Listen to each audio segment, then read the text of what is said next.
اور اپنے بازو سامنے باندھ لیے۔ اسی درخت کے نیچے رکھے ان پتھروں کے سر پر بیٹھ کر وہ فاتحہ پڑھتی ہوگی، انہی کے ارد گرد پانی کا چھڑکاؤ کرتی اور انہی کے قریب ایک ایک گلاب کا پھول رکھ کر وہ اپنے بچوں کی یاد منا لیتی ہوگی۔ اف، کس قدر مشکل ہوگا اپنے بچوں کے مرکز کے سامنے بالکل قریب دن رات گزارنا۔ اسے جھرجھری سی آ گئی، مگر یہ عورت، اس نے چھوٹے سے کچے صحن میں ایک طرف بنی کچی کوٹھڑی سے چولہے میں جلانے کے لیے ابلے اور خشک ٹہنیاں نکالتی نور فاطمہ کی طرف دیکھا۔ کیسے مضبوط دل کی مالک ہے، بظاہر نہ دکھی دکھتی ہے، نہ ہی بات پہ بات اپنے دکھ کا اظہار کرتی ہے، مگر اپنی سادگی اور انجان پن میں کیسی کیسی پتے کی باتیں کر جاتی ہے۔ اس نے دل میں اعتراف کرتے ہوئے سوچا، میں عام لوگوں میں ضرور اٹھتا بیٹھتا ہوں، ان کی سنتا ہوں اور سنتا ہی چلا جاتا ہوں۔ ان عام لوگوں کی ہی باتوں میں مجھے بہت سی پتے کی باتیں سننے کو ملتی ہیں۔ میری خواہش ہے کہ کبھی تم بھی ان سے کراہیت محسوس کرنے کے بجائے ان کے قریب بیٹھ کر ان کی باتیں سنو۔ تمہیں بھی پتے کی بہت سی ایسی باتیں سننے کو مل جائیں گی جنہیں فوک وزڈم کہتے ہیں۔ اس کے بیگ میں رکھے ایک خاموش آئی فون کی ایک فائل میں درج تھا۔ اس نے سر جھٹکا اور اپنا دھیان بٹانے کے لیے اس پرانے بوڑھے درخت کو پھر سے دیکھنے لگی۔ مجھے ان درختوں کی پہچان نہیں، یہ برگد کا درخت ہے یا پیپل کا مجھے معلوم نہیں، لیکن اپنی کم علمی کسی پر ظاہر ہو جانے کے خوف سے میں کسی سے پوچھوں گی بھی نہیں۔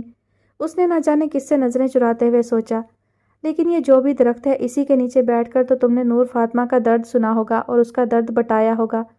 تم بھلا کہاں بیٹھے ہوگے؟ وہ کچی چار دیواری کے حصار سے باہر نکل آئی اور 3 پتھروں کی نشانیوں کے قریب پاؤں کے بل بیٹھ گئی۔ شاید یہاں، اس نے زمین پر ہاتھ رکھا، یا پھر شاید یہاں، دوسری جگہ ہاتھ رکھتے ہوئے اس نے سوچا، اور پھر ان پتھروں کے ارد گرد ہر جگہ کچی زمین پر ہاتھ پھیرنے لگی۔ جہاں کہیں بھی تم بیٹھے ہوگے وہ یہی جگہ ہوگی نا؟ اس کی آنکھیں نمناک ہونے لگی۔ کیا کبھی تم جان پاؤ گے کہ آج میں بھی اسی جگہ پر بیٹھی نور فاطمہ کے غم کو اسی طرح محسوس کر رہی ہوں جیسے اس روز تم نے کیا تھا؟ اس کے ہونٹ لرزنے لگے۔ نور فاطمہ نے تو اپنے بچوں کی یاد میں ان پتھروں کو نشانیاں بنا ڈالا۔ کاش تم مجھے یہ بھی بتا جاتے کہ دل میں بسی تمہاری محبت کو میں کہاں دفن کروں اور اس کی یاد میں کس چیز کو نشانی بنا ڈالوں۔ آنسو اس کی آنکھوں سے لڑک کر کچی زمین میں جا بسے۔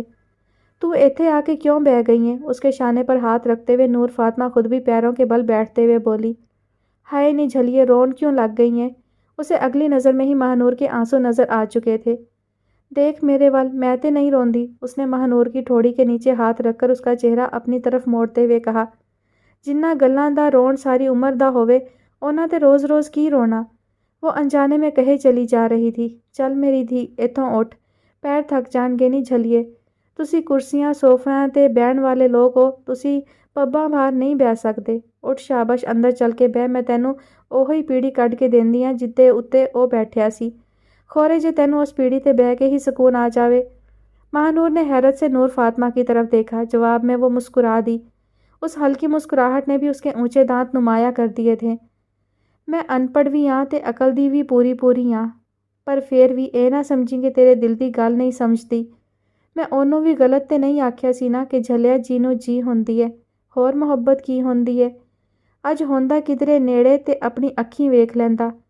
کس طرح تو جی جی کردی اس شودی نور فاطمہ دی کلی لبدی ایتھے آن اپڑی ہے۔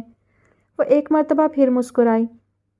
چلا کہندا سی او تے تیری اس کلی وچ کدی نہ آوے گی، او تے تیرے بھانڈے وچ روٹی کدی نہ کھاوے گی، او تے اس چٹائی تے وی نہ سووے گی۔ وہ نقل اتارتے ہوئے بولی، اج ہوندا کدرے نیڑے تے ویکھ لیندا تے پھر کہندا، بیبے تو سچ آکھیا سی، جو تو ہے او وی تو ہی ہو جاوے گی۔ ماہنور، نور فاطمہ کی یہ بات سن کر بھل بھل رو دی۔ نہ میری دھی، نور فاطمہ نے اسے اپنے گلے سے لگا لیا اور وہ آرام سے اس کے گلے لگ گئی۔ اس وقت اسے نور فاطمہ کے جسم سے پسینے کی بو آتی محسوس ہو رہی تھی، نہ ہی اس کے کپڑے میلے لگ رہے تھے۔ نہ میری بچی، او تے شودا اے نس گیا، ایک دن میری کلی وچ ہور رہ جاندا تے نسدا نہ، اکھاں وچ اکھاں پا کے گل کردا، جھلا نہ ہووے تے۔ تاں ہی تے میں کہندی ہاں، کتاباں پڑھن والے لوگ اکھاں وچ اکھاں پا کے گل نہیں کر سکدے۔ کتاباں بندے دے اندروں دلیری کڈ کے اوتھے ذات دے گدڑ واڑ دیندیاں نے تے سارے نکے موٹے گدڑ بندے نوں چپ کرا دیندے نے۔ ہائے کدرے انج نہ ہو جائے، کدرے اونج نہ ہو جائے۔ بس بندہ ٹھپ ہی جاندا ہے سوالاں جواباں دے وچ پے کے۔ نور فاطمہ نے سر جھٹکا اور ایک بار پھر ماہنور کی طرف متوجہ ہوئی۔ نہ میری سونی دی، رون تیرے دشمن، تو چپ کر جا۔ مینوں یقین ہے او جتھے وی ہے تینوں تیرے نالوں بہتا یاد کردا پیا ہووے گا۔ اونوں ہور ساریاں گلاں تو بہتی تیری فکر ہووے گی۔ ਤੇ ਜਦੋਂ ਵੀ ਉਹ ਵਾਪਸੀ ਦੀ ਰਾਹ ਫੜੇਗਾ ਉਹਦੇ ਪੈਰ ਤੇਰੇ ਰਸਤੇ ਵੱਲ ਹੀ ਟੁਰਨਗੇ, ਕਿਸੇ ਹੋਰ ਪਾਸੇ ਨਹੀਂ ਜਾਣਗੇ।